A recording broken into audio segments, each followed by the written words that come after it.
All right, welcome to Battle. Welcome to Battle of the Bets. Vaughn was just talking about Battle of the Bets. Welcome to Bet the Edge. I'm Jay Croucher here with Drew Dinsick. Today we're going to talk about March Madness with Vaughn Dalzell, and then we'll talk some NBA as well. Drew, I'm back from Chicago Wi-Fi, back from Betcast, which was maybe the worst game of basketball I've ever seen. Full Sixers. It's the first game I can remember in a long time that was generally done after 150 seconds. It was 17-0. Bulls never made a run, and it was over. Pretty eventful game, though, in terms of repercussions into other stuff, with Embiid clutching at his calf and DeRozan also straining his quad, though. I think that's going to end up being okay. Anyway, how are you, Drew? How was you yesterday? I'm great. And honestly, Battle of the Bets is sort of the spirit of the gambling community right now. It was pretty even split last night between Zags UCLA. That was up in the air until the final moments. It was pretty even split between Michigan State, Kansas State. That was up in the air until the final moments. We get to talk to Vaughn today and, work out my Huskies against his Gonzaga Bulldogs. And, it's a little bit of a clashy feeling. Golf even. We got the match play, which is this wild head-to-head kind of a vibe. So Miami was hot yesterday in tennis. So yeah, things are cooking right now. And then of course, Battle of the Bets between which horse you staked in the MVP race across all of the NBA Twitter is just crazy. I don't ever remember any kind of more heated discussion this time of year. Usually it's just a lot of, the tournament's kind of interesting. Okay, let's see how the seeding shakes out. And there's nothing really cooking on NBA Twitter, but it is hot right now. Everybody's got their horse and they're riding hard for them. And, we're going to come down to the wire here. I mean, what's your read on Embiid? We're going to see him this weekend? I don't think so. Market doesn't seem to think so, given it's 5.5 at the moment. Golden State favored. My best guess would be that Harden doesn't play and Embiid probably doesn't play. Embiid may be a bit more likely. I would guess that they probably both sit the next two games because they know how difficult it's going to be to get the 2 seed. Boston have an incredibly easy schedule. Sixers have an incredibly difficult schedule, and they just both get right for the showdown against the Joker in Denver on Monday. So that would be my best guess, but maybe Embiid plays. It's funny with the MVP race where you're right. Everyone has their horses. My horse now, my best result by far is Giannis, who is by far the least deserving candidate of the three. And I kind of like it. I like rooting for injustice. Agent of chaos. Jade the Joker. When Jokic, because for most of the season, Jokic was my best result. Then I could see which way it was turning after he was losing games to the Spurs and stuff. And to be on the most deserving candidate, I still think Jokic is probably the most deserving candidate, narrowly over Embiid. And to see him lose would have been very painful. And now I get to root for injustice, which I'm all about. So let's just not look past the fact that Giannis is the best player in the world on the team with the best record. Let's not go any further than that sentence, and let's just let that sentence carry Giannis to MVP. I'm not sure he would be third on my ballot. I think I might have Jimmy Butler or Damian Lillard above Giannis, but I don't think voters will. Anyway, let's bring in Vaughn Dalzell, talk about the other basketball. Vaughn, good to see you. Good to see your headphones. New edition. I like that. Let's talk about the Sweet 16 games today. Let's start off with San Diego State against 1-seeded Alabama. Alabama, 7.5-point favorites, total 137.5. What's the read here, Vaughn? Yeah, well, definitely super excited to be here. Lost my AirPods on a New York train, so no insurance on those. We got to buy a new pair. But after 6-0 day yesterday, I think we can afford a new pair. Drew, we're gonna have some arguments today, I feel like. But this one, I think we're gonna agree on, buddy, because you like San Diego State, and I'm feeling them too here today. Now, listen, Alabama, they're dangerous. That's no doubt about it here. But when you look at this team, they're very inexperienced and young, and that definitely bothers me when we start getting this deep into the tournament. This is a team ranking 257th in average experience, only 26% of minutes back. They have 2 seniors, Quinterly and Noah Gurley off the bench. So that worries me. When you look at San Diego State, I know you like them for a lot of reasons, but this is one of the most experienced teams, almost 3 years of experience, 61% of their minutes back. They use their bench. 4 seniors and a junior in the starting lineup, 3 seniors and a junior off the bench. When you look at the tempo, completely different teams. So it's really a case of Gonzaga and UCLA last night. We saw UCLA play at Gonzaga's pace. Gonzaga wins that game. Who's going to be able to be the one to slow each other down or speed each other up in this game? But both have two of the best defenses, two of the best three-point defenses. It's going to come down to tempo, and I think veterans, and I think San Diego State has more of them. So give me the 7.5 with a sprinkle on the money line. I got them plus 280 last night. We see it down to plus 250 already. Yeah, I didn't bet much Sweet 16, but San Diego State plus 7.5 was the one that really stood out to me as the, not really indicating how close rating. Also think there's a little bit of correlation between San Diego State winning and this game going over the total. So if you like a sprinkle on the money line, I don't mind pairing that with over 130.5. Agreed. And I'll say the other big potential matchup in the South with Princeton over Creighton. Yeah, sure. I was going to say San Diego State's a team too. Like the past two seasons, Drew, they've lost in the first round in 2021 and 2020. And this is by far the most experienced group that they've had. So I definitely feel like, they've overcome a lot already by winning 2 games. And I feel like they can definitely get this one over the most inexperienced 1 seed that's left right now. Yeah. All right, let's go to Princeton, Creighton, Vaughn. Creighton, 10-point favorites there. Can Princeton keep this run going, or does it end tonight? As a man that was on FAU last night, and I was geeked up to finally see Tennessee lose, give me the Creighton Blue Jays. Now, I do like the 10, but I think there's a much better bet in this game. I think the first half team total over 34.5 is the play. I think that they score up and down on this Princeton team. They're 25th in the country when it comes to offense in the first half at 37 points per game. But we do know that this Creighton team is the best offense that Princeton has seen out of anybody. That would have qualified as Arizona a few weeks ago. And boy, did we know that they could have been fakers, and they truly were. And then Missouri was the next toughest team that this Princeton team has faced. Us seeing 2 Cinderellas in the Elite Eight is a very unlikely thing. And I don't want to cap that and say that is the reason why I do not like Princeton in this game. But I do look at Creighton's offense and how they've handled NC State and Baylor, particularly the second half of the NC State game and the first half of the Baylor game, has made me really like them. But neither team forces turnovers, which we always talk about. That's crucial. So Creighton's going to have extra possessions. Both are top 60 in defensive tempo, which means they'll run up and down the court. So if you like an over, that's not a bad bet. And they both live or die by the 3. And I trust Creighton a lot more in this position with a lot better players and better coaching to get this done. So my best bet's the first half team total over 34.5. But I do like the -10. I'm going to probably play that for a half unit as well. Yeah, very easy to see this one getting away from the Princeton Tigers. Congratulations to getting to this point. But Creighton is definitely not a team that has any obvious weaknesses as you look at their overall, fabric, their makeup, with the one exception. They can't really force defensive turnovers. Both of the heavy favorites in this region, for what it's worth. Not a team that I would back on the money line if they find themselves at a deficit in these 2 games today. So just kind of keep that in mind. If for whatever reason, Princeton's shooting hot, if for whatever reason, San Diego State comes out and puts up a lead, I don't know that we're going to see comebacks like we did for the Owls or the Bulldogs.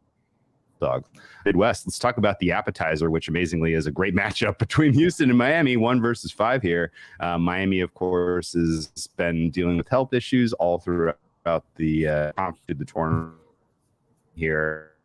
I think ultimately on Houston going in as a 7.5-point favorite. Yeah, so this one is interesting. And Jay, I don't know if you've ever been on a show where we gave out a trifecta bet. Has that happened before? I don't believe so, Vaughn. Oh, well, Drew definitely has. And it's been a long time. We're bringing it back here because this is my favorite game by far. This smells like last year. Drew, I know you specifically remember how much we loved Miami and rode this team against the spread. They made that amazing Elite Eight run. They beat USC. They beat Auburn. They beat Iowa State. And then guess what? They ran into Kansas, which was a buzzsaw. Lost by 26 points, completely blown out. Houston, arguably the most dangerous team in the tournament, maybe outside of UConn or Gonzaga. We'll get to that later. But full display, and what we saw in the second half against Auburn, that's the Houston Cougars, 50-23. They made all the adjustments.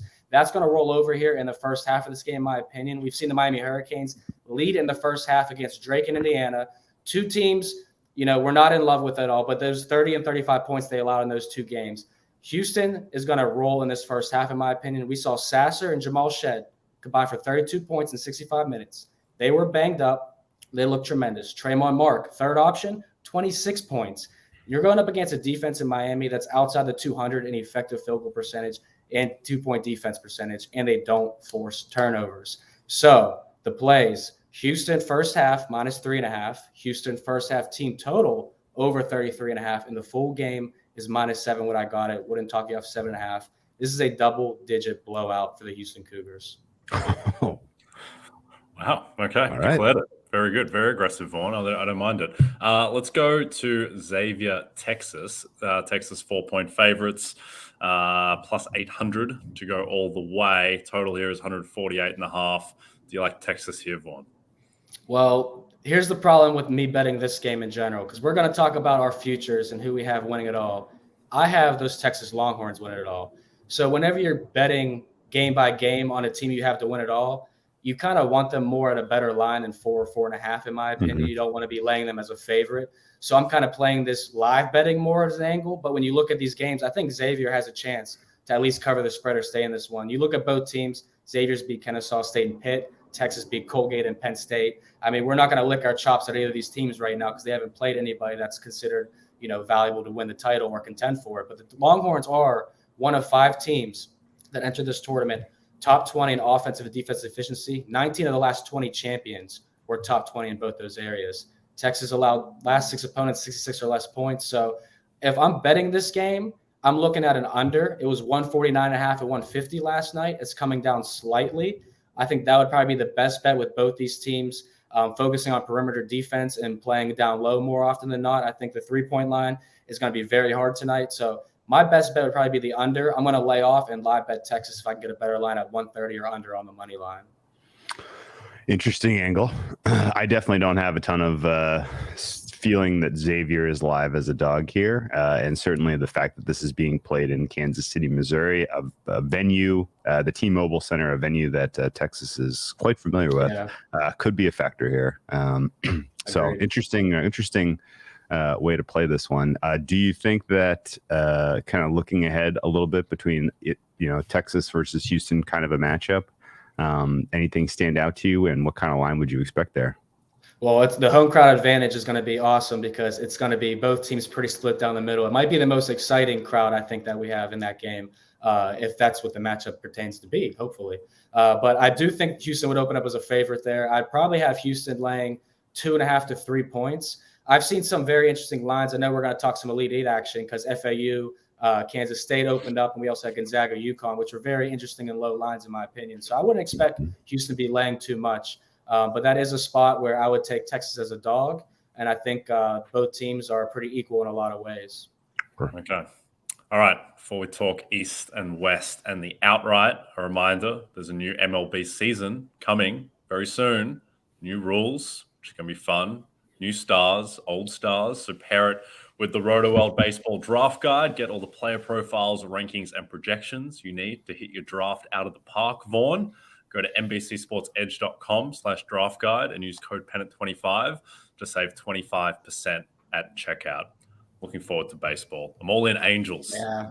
Good spot to be. No. Completely wrong on the Angels. More than 30-1 to win the AL division, 10-1. Let's go Angels. They got Trout and Ohtani. Not sure if you guys have heard of them. Let's go talk about the East. Florida Atlantic against 3-seeded K-State. K-State 2.5-point favorites. Vaughn, total 144.5. What do you think here? I am shocked that this line is only 2.5 is what it opened as. But you're seeing the public go all over Kansas State in this game. We're seeing 80% of the money, 90% of the money on a lot of the books already. It's pushing this one up to 2.5. Money line's out to -135. I mean, are we serious? Like, should the line be this low? This felt like Tennessee should have been laying 2.5 points, and Kansas State should have been laying 5.5. I was on FAU last night, had no sweat at all, in my opinion. I thought they were going to win that game the whole time. Tennessee was fraudulent. Sorry, Vols fans. But Kansas State's for real. I mean, I don't have to talk to you about Marcus Noel and what he did. 20 points, 19 assists. Keontae Johnson, one of the best comeback stories in all of basketball. He collapsed on the court in December 2020, and he's catching backwards alley-oops with a minute left in the game. This team is full of playmakers. Jerome Tang has really took this team from projected to be the bottom of the Big 12, the last pick team, to now in the Elite Eight. I'm buying into this magic. I have been. I think that they're a real team.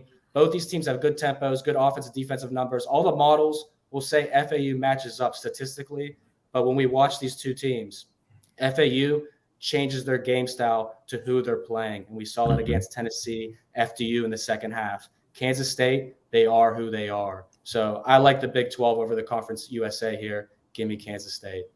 Yeah, it's a fair read. I would expect this to close a little bit higher. Spidey sense saying this is probably going to 3.5 as limits come up and people get involved after today's game's wrap. So yeah, get a little CLV if you get involved now. How about the one that we've all been waiting for? The show has been going on long enough. When we did our bracket reactions, the bracket reveal reactions, Vaughn very pro Gonzaga in the West. I was very pro UConn in the West, and we finally get to sort things out as Connecticut comes in as a 2-point favorite over Gonzaga. Connecticut playing their best basketball in this tournament so far, and that's saying a lot because they played some amazing basketball over stretches this season. Gonzaga kind of eking by UCLA. Is that the right way to say it? Drew Timme has sort of the offensive game of his life, and when the Bulldogs needed it most. Do you think Gonzaga can continue the magic here, or is UConn just too tough of a test? You sticking to your guns pre-draw? Well, once again, I know I'm riding with the public on Kansas State. The entire public is on UConn right now. I expect that number to come back down a little bit in Gonzaga's favor. But Drew, what a matchup it's going to be between Drew Timme and Adama Sanogo. I mean, these two big men are going to go at it all night, and it's going to be one of the best games we see. We see the total of 153.5. That's because we have the number 1 offense in the country and the number 3 offense in the country. These two teams play the exact same way, the tempo up and down the court. They play inside out. They can knock down the threes. And I'll say this. I've said it multiple times on other networks these past 2 weeks, but I want to say it here. Gonzaga has less talent than last season, but they are 100% a better team. And I truly believe in that. Every single game they've been in this tournament, they have sucked in the first half and came back strong in the second half and played Gonzaga basketball. So what's the angle here, Drew? It is UConn first half, and then you live bet Gonzaga in the second half. I got Gonzaga last night, plus 9.5 and plus 310 on the money line after playing UCLA first half money line. And the whole time I said Gonzaga's going to win this game. I'm going to go back on them. And I feel the same way here. They're going to struggle to contain UConn and how their playing style is, I think, in the first half. Gonzaga makes their adjustments, and they play their style of basketball. So I expect a close game, but UConn in the first half is the best play. Going back on Gonzaga live is the best angle. So Vaughn can't hear it because of the headphones, but the Husky faithful are about to break down his door and throw him out of the stadium. Bring it on. I'm in UConn. I'm in Connecticut. How dare you do not support the local boys from Stores, Connecticut? Stores, yes. Yeah, it's unbelievable. Unbelievable here. So Connecticut. Both playing the best basketball. Yeah. Both playing the best basketball. And we'll see. Yeah. Jay, you break the tiebreaker. Who do you want, Gonzaga or do you want Connecticut? Well, I don't really care who I want. But I would ride with UConn. And this is a good game. I might even flick over from Bucks Nuggets tomorrow night. Minutes of this one. If there's a challenge in Bucks the Nuggets, audacity. You're not flipping off Bucks Nuggets. Don't make. It's a good joke, Jay. Yeah, you need those MVP looks. You need to watch that game. On a platform, yeah. All right, last one for you, Vaughn. The outright. Alabama is the favorite, plus 310. Houston, plus 375. Your Huskies, 5-1, same price as Gonzaga. Anyone you like in this market at the moment? Yeah, like I said, I got Texas at 10-1 in my pocket. That's come down to 8-1 now. I do like those odds. And people will say, Rodney Terry's an intern head coach.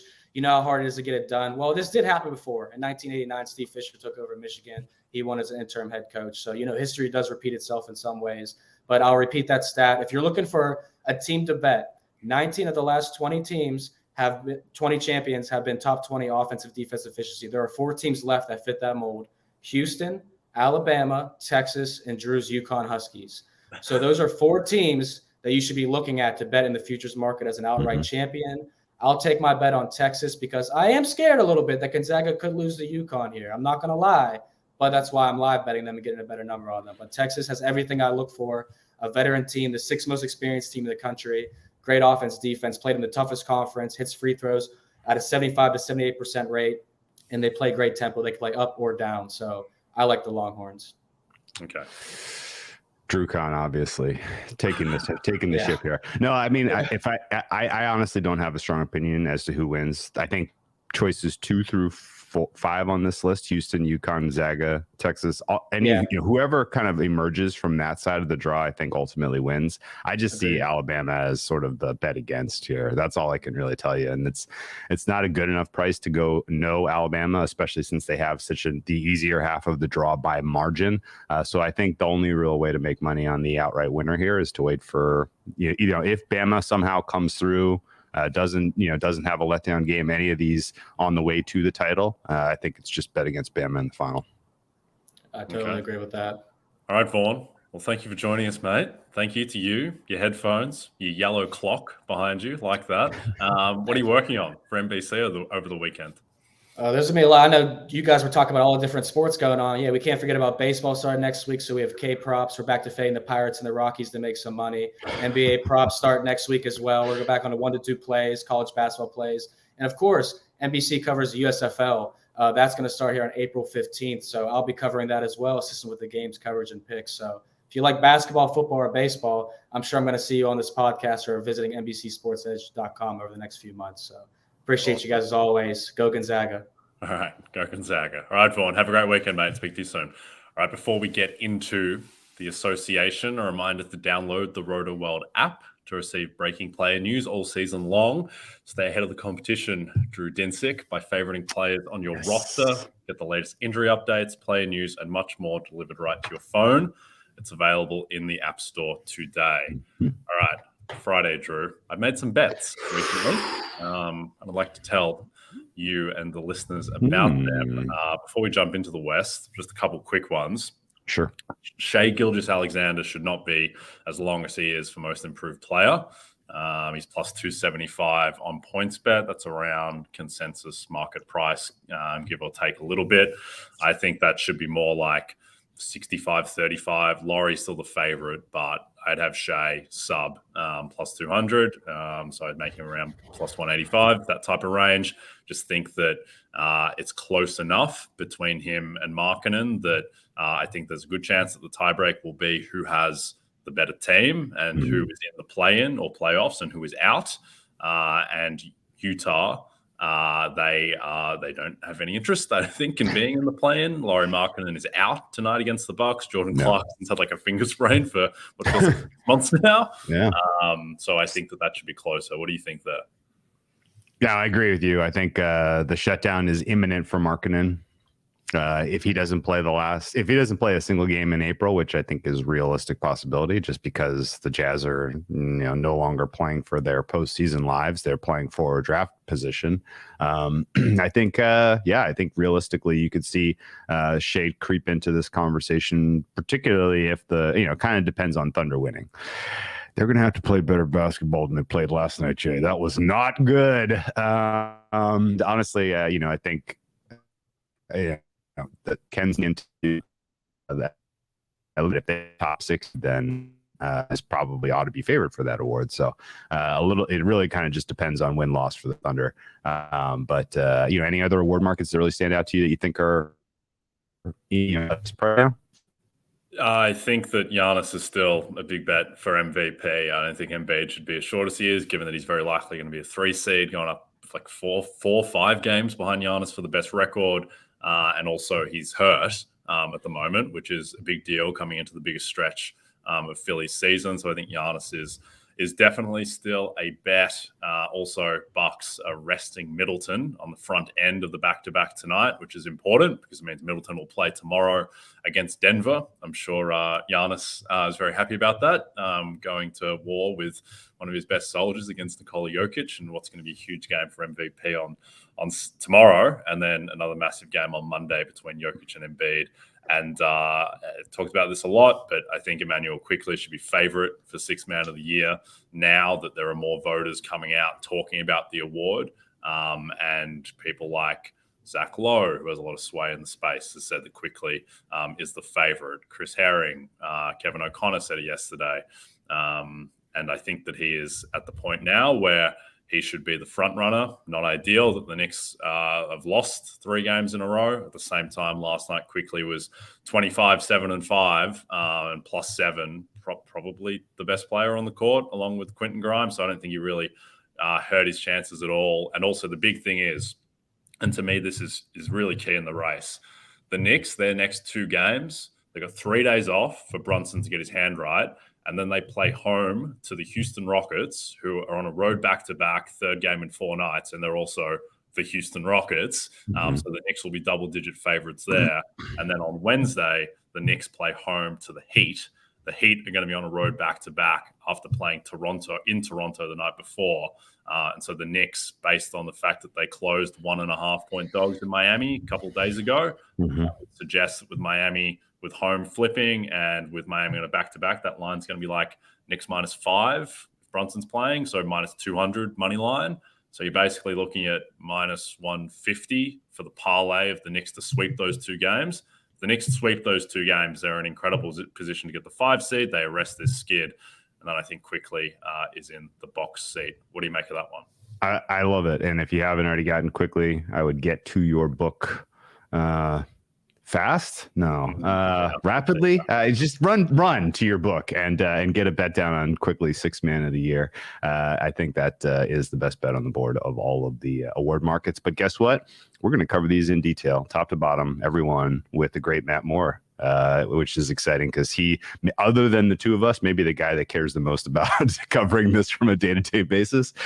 So that'll be on Wednesday next week. Be sure to tune in for that. And that's going to be, we're going to have some important data because we're going to have seen Giannis take it to Jokic in Denver, which is going to be fun.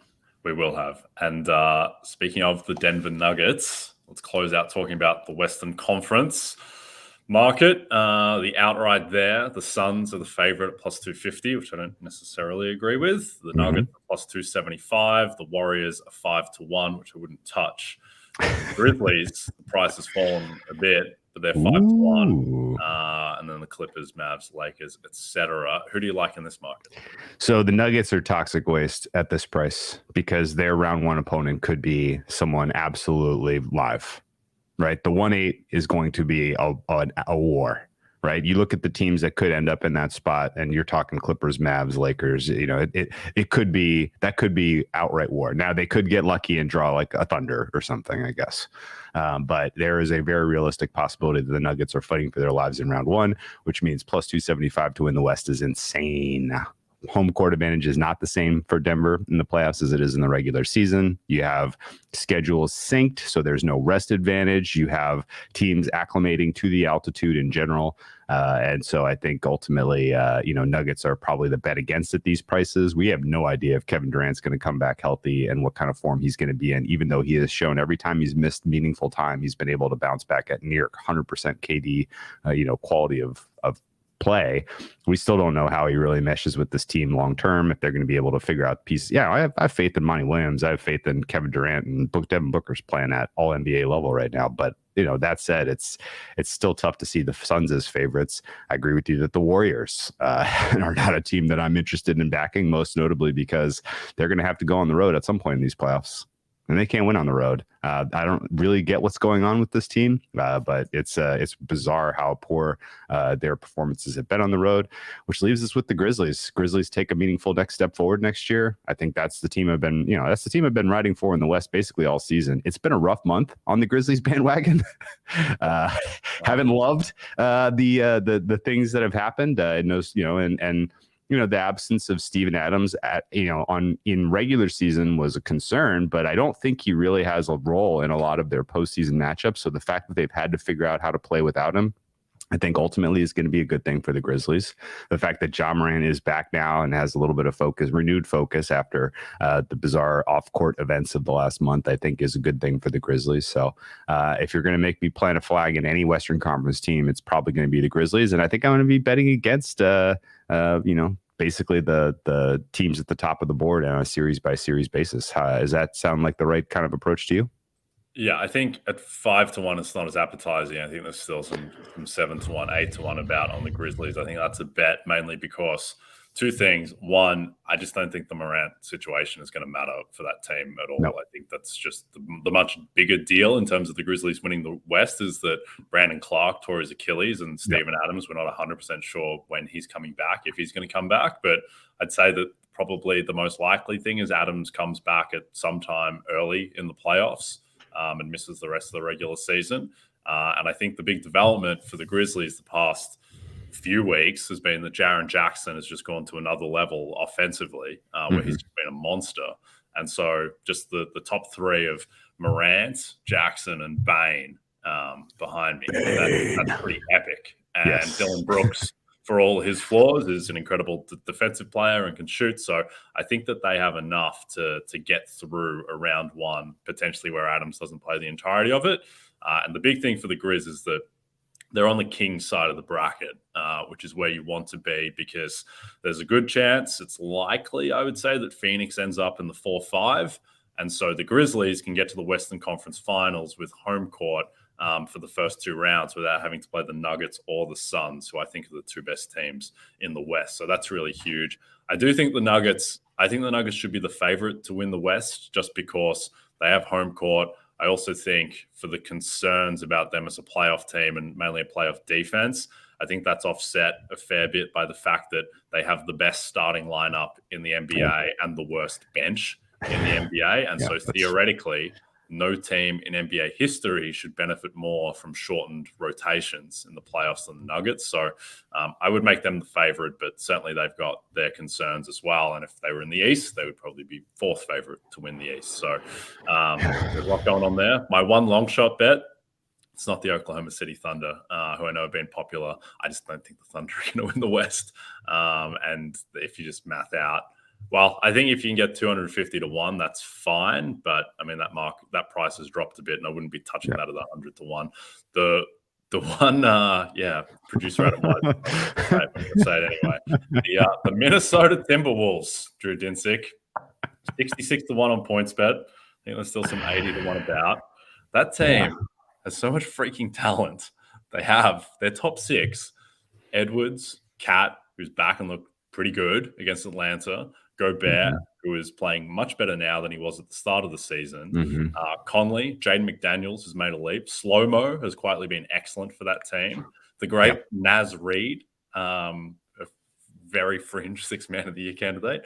I think that what people have missed about how bad the Wolves were at the start of the season, the first 20 games with Towns, is that one, Gobert was just terrible, and he's better now. And Anthony Edwards was completely out of shape. And he's a lot better now, and he'll be back from this ankle injury. I think probably next game is day to day. And so I just think that in this very mediocre conference, that the Wolves have enough talent and upside where if you math out their odds to make the playoffs, where now they are a favorite because they're in the 7th seed and have an okay schedule to close. And then just their round by round prices, particularly if they do get the 7, and they get in the Memphis-Sacramento side of the bracket as opposed to the Denver-Phoenix side, then, look, I don't think they're going to win the West, but I think that at the 80 to 1 type of range, I think it's worth a flyer. But what do you think? I've lost a lot of money on the Timberwolves this year. Yeah, me too. I don't really want to lose any more money on this team, but your points are fair, especially if they can steal the 6th seed, which is wide open. I mean, we are really staring down a real potential where Warriors, Mavericks, and Lakers are all in the play-in in the West. One of those teams may not, one of those teams, presumably Lakers, is not going to be in the playoffs, which is insane. If the Timberwolves are in that mix with the Warriors and the Lakers, I'm a little nervous about them getting a seat at the table. If they're in the mix with the Lakers and the Mavericks, I feel a little bit better that they'll get in. If they can steal the 6th seed, now you're cooking with gas because they can absolutely beat the Kings in a head-to-head. And this, Anthony Edwards would be the best player in that series, presumably. And we saw Timberwolves Grizzlies last year. You got a preview. Now, granted, it was a completely different Timberwolves team in terms of the makeup of the roster, but I like them better now than I liked them then with the current skill position players they've got. So Timberwolves, it's a bet that makes sense, but considering how underwater I am with my Timberwolves portfolio at the moment, I don't feel like throwing more into the boat. So I'll cheer for you in spirit, but not coming along for the ride. I think the Timberwolves to win the West at 66-1 or 80-1 if you can get it. It's the quintessential good value bet that has a 0% chance of actually winning, which is what it feels like. But I mean, there is some percentage. I mean, the 538 basketball index, both very high on the Timberwolves. I know that that's not 100% perfect, but it's another indicator. And I just think that the West is so poor that there are only two really strong teams to me, and that's Phoenix, healthy, and Denver. Yeah. And Minnesota are on the opposite side of the bracket. Like, it is conceivable that Minnesota might be, particularly if Paul George is out for the Clippers and if Wiggins is not playing for the Warriors and Steven Adams doesn't come back, they could be the third most talented team in the West, and they could get to the Western Conference Finals and only have to play one of the top two teams to make the finals. So, and also I think Chris Finch is a good coach, and I think that he's demonstrated that, and I think that he'll try to get the most out of this ridiculous team, which is so painful to watch, but they have the pieces. So, Timberwolves. They're equally likely to be in the Western Conference Finals and not in the playoffs for me.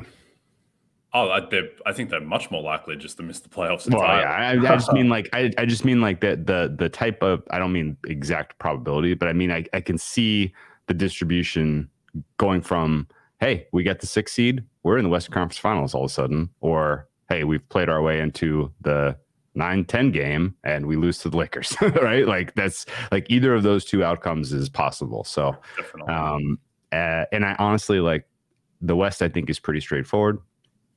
Throw some darts, hope you get the team that gets the 6th seed, because you know who is flagging, who is leaking oil, who is really not playing good basketball right now? The Kings. Yes, they've lost it a bit. Why are they favored so much over the Suns tonight? Well, Ayton is out and Durant is out, and the Suns are not that good when KD and Ayton are out. I'm a bit concerned that the Suns might fall to the 6 because they're playing so poorly as well. But yeah, the Kings aren't great. I think you're fine for Coach of the Year. Wouldn't be worried about that. I think that is done.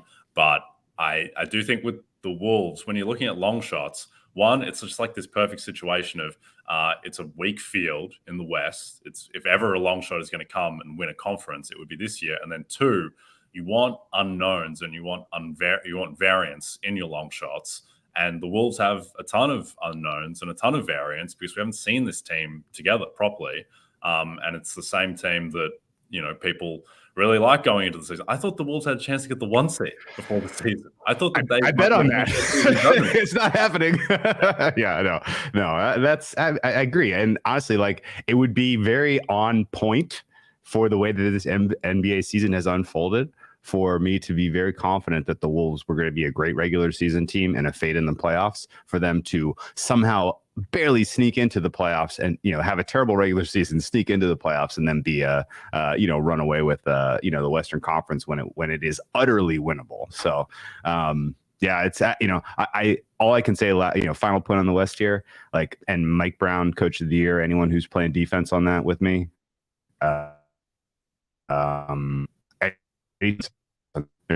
it realistically, like, if they lose, very, very realistic, very live that someone could sneak in and steal that award, I think. I think you're okay. It looks like we've got a last comment to close out on the Suns Pacific Division bet. Will our Suns win the Pacific Division? Probably not, I don't think, unfortunately. And it's just because the fact that Ayton is out as well, in addition to Durant, like, the team's got 4 good players and you can't be missing 2 of them. And I think Ayton is probably more important to that team than Chris Paul at this point. So you're missing your first and your third most important players, and they're scheduled the rest of the way. I mean, it's not easy. At Sacramento tonight, where they're 4.5-point dogs at the moment because Ayton's out. Philadelphia tomorrow. Now Embiid and Harden may sit that. And then at Utah, which is probably fine. Minnesota, Denver, at OKC. Like, it's It's not great, and I just think that they're just not playing well enough at the moment to make a run. They just don't have the depth. They don't have the size. So, unfortunately, I think that KD's injury has submarined that bet. And even though the Kings are stumbling, I think they should be able to hold on to the 3 seed. And if they hold on to the 3 seed, Mike Brown isn't losing coach of the year. So, plus, you got Scott Foster out there saying, no win for you, Suns. So anytime they get, if they had won their last 2 games, then it would be a conversation, but they lost both. So, yep, agreed. Wow. All right, we are done. Don't forget to check out NBCSportsEdge.com for more information to help you with your wagers. Thanks everyone watching on the NBC Sports YouTube channel. And if you're listening to us as a podcast, don't forget to rate and subscribe us. Good luck with your bets from Jay Croucher and Drew Dinsick. We'll see you on Monday.